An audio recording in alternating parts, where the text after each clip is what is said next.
Hi everyone, my name is Cordelia of Cordy Creative World.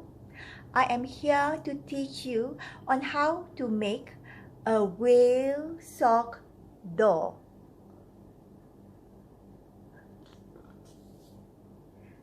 You need thread, polyester or cotton base, scissors,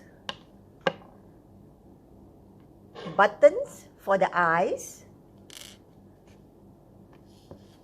You only need one socks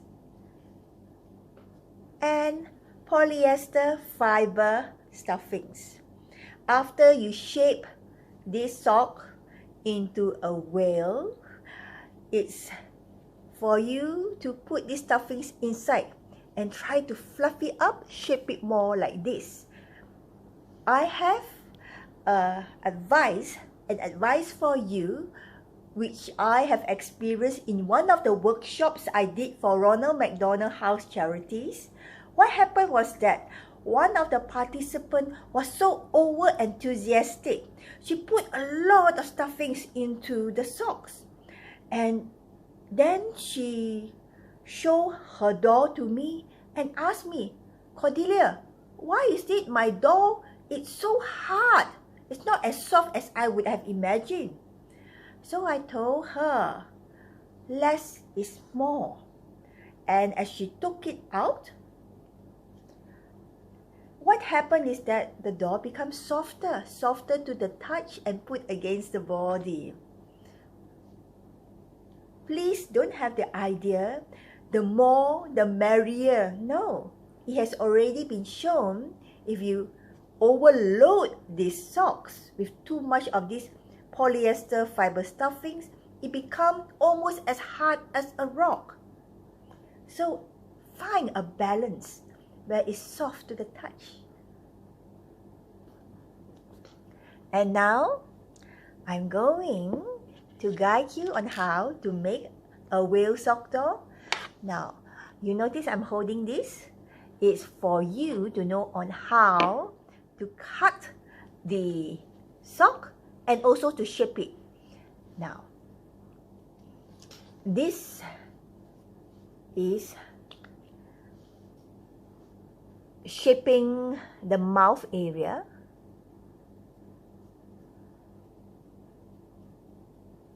Can you see it? The mouth area, see? The mouth area. And at the same time, you notice that here is thinner. Alright, so for this one, okay, do you notice what I did? This one is not to cut, this is to sew it in. I will show it to you later. So it becomes like this.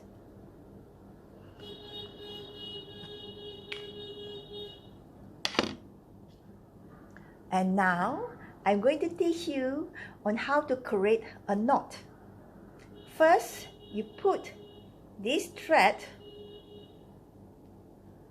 behind the needle and your finger touches it from behind and you turn it clockwise 5 times. 1, 2, 3, 4, 5. And you push it right down.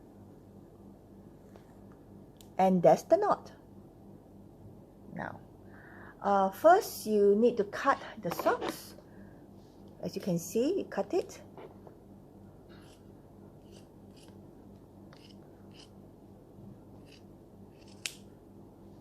And you need to create 2 fins.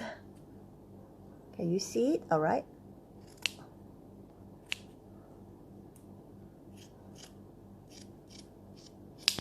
All right.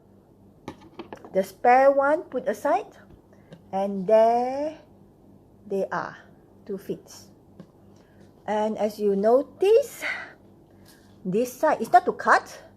I'm going to teach you on how to sew it in.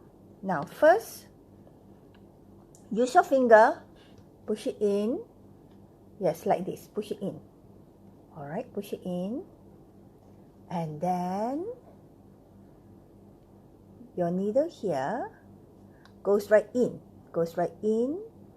and out, and a straight line here, all right, a straight line here, and then you go in and out. What happened is that there will be a straight line here. The thread is here, a straight line here. All right, can you see? That will be a straight line here, and then you push it in and you go on the other side, in, out, in, out, in, out, in, out, in, out, in, out, in, out. Now I'm almost done.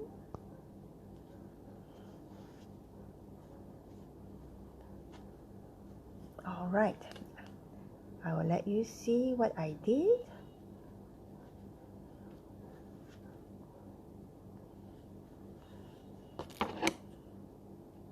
Now take a look now. Can you see? Now I need to continue on sewing with this.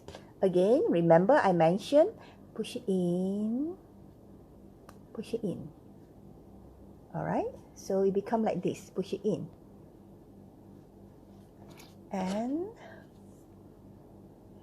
again, the thread behind the needle, my finger touch the thread, and I am to swing it clockwise 5 times. 1, 2, 3, 4, 5.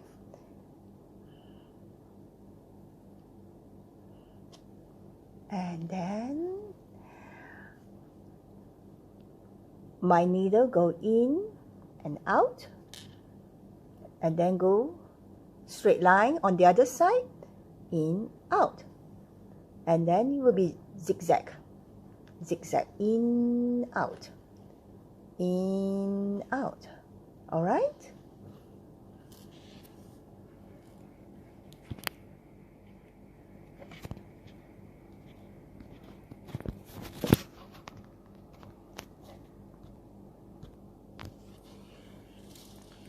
And now I am done. I have a friend, her name is Siti. She wants to know whether can I teach her to make a smaller version of a sock doll. Here is an example. This is from a baby sock. And she had mentioned something about, you know, putting like a hoop thing and leave it hanging, next to the bag. It's like an accessory, a bag accessory. Yes, it's possible. You just need to buy those hoop, like the keychain, the hoop thing, and then you attach it to it, and then you can put it, next to your handbag or your school bag, whichever it is, or your backpack. All right? Now, I would like to say that I have friends who told me, oh, Cordelia, I can't be like you. I can't make dolls. It just seems hard. And I will tell them, no, you shouldn't think that way. In fact, I told them, my first class of sock doll making was in 2012. To let you know, I was the slowest and the worst student. Somehow, I couldn't stitch it correctly. I keep poking my fingers until the blood comes out, and I was growing impatient. And I was like, oh my goodness, why am I making such a big mess? And I keep scolding myself, but I tell myself, be patient and keep on doing it. Although everyone else have done, I try not to let that pressure me. And look at me now. Little did I realize, since 2012, from the slowest and the worst student, and now I can make a monkey, a horse, tiger, lobster. Can you see the lobster? And elephant. That was my first video, and this is my second video. Well, I am to let you know, don't say you can't do it. Give it a chance. Give yourself a chance to try it at least once. Maybe it's not for you. It's okay. I have tried all kinds of creative activities. Not everything is for me. I just couldn't feel the passion and the enthusiasm. But for sock dolls, somehow, I keep on doing it. And eventually, no longer for myself, for other children. Now, if you feel like trying to make sock dolls, but there's some part of you think, oh, I don't think I can't. I don't like sewing. I am clumsy. I'm not a crafting person. I am to let you know, I am not a crafting person. And I wouldn't say I like to sew either. But look at me now. So, if I can do it, so can you. And it is a great confidence booster. If you want training in building up your confidence, make sock dolls. Seriously, can you imagine? From your imagination, and then you try to create the form, and finally it comes alive in your hand. Oh, it shows one thing. When you put your mind to it, your dedication and your efforts, anything is possible. I hope to see you in the next sock doll making exercise. Have a good day.